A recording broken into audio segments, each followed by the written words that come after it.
Shalom, selamat siang. Perkenalkan, nama saya Shalomita Tempo. Pada kesempatan ini, saya akan membahas tentang aplikasi praktis dalam manajemen pendidikan Kristen di bawah bimbingan dosen pengampu Bapak Dr. Maison Daud, Master Pendidikan Kristen. Materi ini bertujuan untuk memahami bagaimana prinsip keimanan diintegrasikan dengan praktik manajemen modern dalam dunia pendidikan. Baik, kita masuk pada slide yang pertama. Di sini pada slide yang pertama ini saya akan menjelaskan mengenai aplikasi praktis manajemen pendidikan Kristen. Nah, jika kita melihat pada gambar di sini terdapat sebuah pohon yang menyatu dengan rancangan bangunan. Nah, pohon melambangkan kehidupan pertumbuhan dan nilai-nilai Kristiani.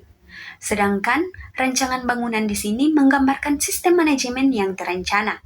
Nah, artinya manajemen pendidikan Kristen tidak hanya berbicara tentang administrasi atau mengatur sekolah, tetapi bagaimana nilai-nilai firman Tuhan menjadi dasar dalam setiap proses manajemen. Di sini, fungsi manajemen atau POAC yang disebut dengan planning, organizing, actuating, controlling diterapkan bukan hanya untuk mencapai target lembaga, tetapi juga untuk membentuk karakter peserta didik. Jadi, setiap perencanaan harus dimulai dengan visi yang sesuai dengan kehendak Tuhan. Yang kedua, pengorganisasian harus dilakukan dengan kerjasama yang baik. Dan yang ketiga, pelaksanaan harus dipenuhi semangat pelayanan. Dan yang keempat, pengawasan dilakukan sebagai bentuk tanggung jawab kepada Tuhan. Baik, kita masuk pada slide yang kedua. Di sini, teman-teman bisa melihat bahwa ada tantangan modern menuntut pendekatan holistik. Nah, dari slide ini saya akan menjelaskan bahwa dunia pendidikan Kristen saat ini menghadapi berbagai tantangan yang semakin kompleks. Oleh karena itu, kita bisa melihat bahwa pendidikan Kristen tidak cukup hanya mengajarkan pengetahuan atau teori, tetapi harus membentuk manusia secara utuh, yaitu dari aspek intelektual, spiritual, dan juga aspek moral dan sosial. Di sini ada tantangan globalisasi. Nah, di sini globalisasi merupakan proses di mana dunia menjadi semakin terbuka karena perkembangan teknologi, komunikasi, dan transportasi. Nah, informasi dari berbagai negara dapat diakses dengan sangat cepat. Dampaknya bagi pendidikan Kristen yaitu ada beberapa. Yang pertama, budaya asing mudah masuk. Yang kedua, di sini gaya hidup luar sering ditiru tanpa disaring. Yang ketiga, di sini ada peserta didik dapat kehilangan identitas dan nilai-nilai kekristenan jika tidak memiliki dasar iman yang sangat kuat. Nah, oleh karena itu, pendidikan Kristen harus mengajarkan peserta didik untuk mampu menyaring budaya yang sesuai dengan firman Tuhan. Baik, kita masuk pada tantangan yang kedua, yaitu tantangan sekularisme. Nah, tantangan sekularisme ini merupakan pandangan yang memisahkan kehidupan manusia dari Tuhan. Nah, dalam cara berpikir ini, agama sering dianggap tidak penting dalam kehidupan sehari-hari. Dampaknya yaitu orang lain lebih mengandalkan kemampuan sendiri daripada Tuhan. Dan yang kedua, nilai-nilai rohani mulai diabaikan. Dan yang ketiga, di sini pendidikan hanya berorientasi pada presentasi akademik dan kesuksesan dunia. Nah, dari pendidikan Kristen hadir untuk mengingatkan bahwa hikmat sejati berasal dari Tuhan saja. Dan iman harus menjadi dasar dalam setiap keputusan. Tantangan yang ketiga yaitu di sini ada tantangan relativisme moral. Nah, pada tantangan yang ketiga ini, tantangan relativisme moral merupakan tantangan beranggapan bahwa tidak ada kebenaran yang mutlak. Seseorang menganggap benar atau salah berdasarkan pendapat pribadi. Contohnya, yang paling saya merasa benar, dan yang kedua, semua orang punya kebenaran masing-masing. Nah, pandangan ini bertentangan dengan iman Kristen, karena Alkitab mengajarkan bahwa firman Tuhan adalah standar kebenaran yang mutlak. Oleh sebab itu, pendidikan Kristen harus menanamkan nilai-nilai moral berdasarkan Alkitab. Selanjutnya ada diproduksi teknologi. Di sini, diproduksi teknologi merupakan perubahan besar akibat perkembangan teknologi digital, internet, kecerdasan buatan, AI, dan media sosial. Nah, dampaknya di sini proses belajar menjadi lebih mudah, informasi dapat diperoleh dengan cepat. Namun, peserta didik juga mudah terpapar hoaks, kecanduan media sosial, dan penyalahgunaan AI. Nah, oleh karena itu, pendidikan Kristen harus mengajarkan penggunaan teknologi secara bijaksana dan bertanggung jawab sesuai dengan nilai-nilai Kristiani. Selanjutnya di sini mengapa pendekatan holistik sangat dibutuhkan? Karena tantangan tersebut tidak hanya mempengaruhi kemampuan berpikir, tetapi juga karakter, iman, dan kehidupan sosial peserta didik, pendidikan Kristen harus membentuk 4 aspek. Nah, di sini telah dituliskan ada 4 aspek. Yang pertama, aspek intelektual atau aspek mengembangkan akal budi. Nah, aspek ini merupakan salah satu aspek pendidikan yang membantu peserta didik memiliki pengetahuan berpikir kritis, kreatif, mampu memecahkan masalah, dan menggunakan ilmu secara bertanggung jawab. Dan yang kedua, di sini ada aspek spiritual, membangun pengenalan akan Tuhan.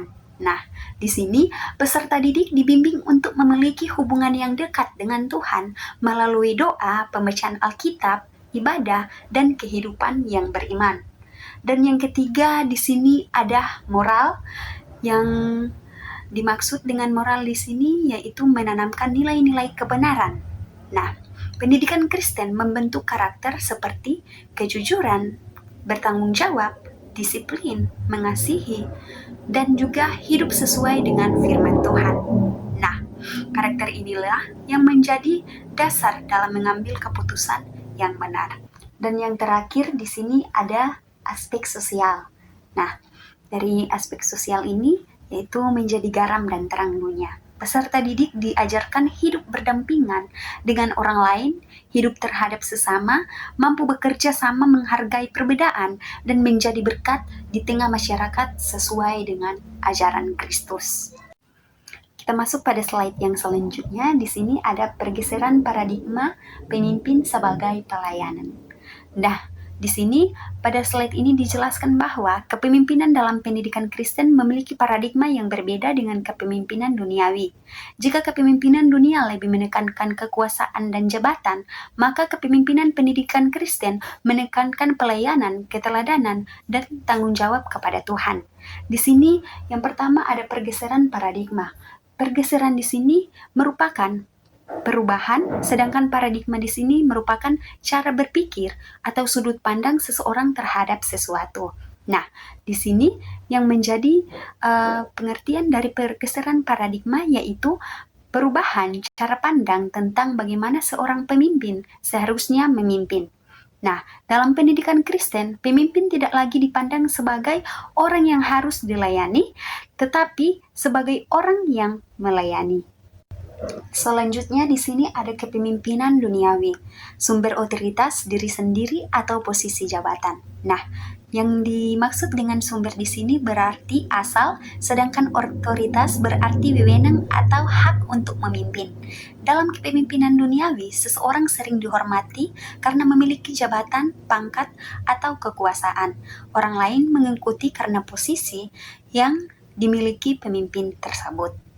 Selanjutnya ada tujuan utama, kekuasaan, prestis, dan sukses finansial. Yang pertama yaitu kekuasaan, berarti kemampuan mengendalikan atau memerintah orang lain. Seringkali pemimpin dunia lebih berfokus mempertahankan kekuasaan daripada melayani. Yang kedua ada prestis. Prestis berarti kehormatan, gengsi, atau status sosial. Sebagian orang ingin menjadi pemimpin agar dihormati dan dipandang tinggi oleh masyarakat. Yang ketiga ada sukses finansial. Artinya, keberhasilan diukur dari banyaknya harta atau keuntungan materi. Fokusnya lebih kepada pencapaian pribadi. Selanjutnya di sini ada pengendalian dan instruksi top down. Nah, Pengendalian di sini merupakan pemimpin mengawasi seluruh pekerjaan dan menentukan semua keputusan. Yang kedua, instruksi, pemimpin memberi perintah yang harus dilaksanakan bawahan. Dan yang ketiga, top down artinya keputusan dibuat dari atas kemudian bawahan hanya menjalankan tanpa banyak terlibat dalam proses pengambilan keputusan.